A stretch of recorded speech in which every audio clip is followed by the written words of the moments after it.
ეს არის საქეიფო ადგილი ტრიკლინიუმი. ესე ეძახიან რომაელები საქეიფო დარბაზს. ტრიკლინიუმი, იმიტომ რომ 3 ადამიანი ჯდებოდა აქ. კი არც ხედან მაგიდასთან რაღაცაც წვანან ტახტებზე. აი აქ ხედავთ დიონისეს ნიღაბს, რომელიც ჩვენსკენ იყურება. საერთოდ ეს მოზაიკური იატაკის სქემები ძალიან ხშირად არის ხოლმე ფერწერული ტილოებიდან.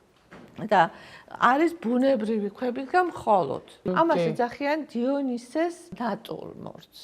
ეს არის მაგიდა სამფეხიანი ლომის ძირებით, რომელზეც დგას ვერცხლის ჭურჭელი და ეს ყველაფერი არის ვაზის ტალავერის ქვეშ.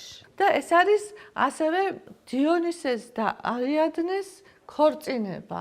მარტო აქ არის დაწერილი დიონისე. სხვაგან ჩვენ არ შეხვედრია და არის ბერძნული წარწერები. იკონოგრაფიულად ჩემთვის ძალიან საინტერესოა, რომ არიადნესაც უჭირავს ტირსი ხელში, რაც სხვაგან არსად არ ყოფილა და მეორე ხელში კი ყანწი.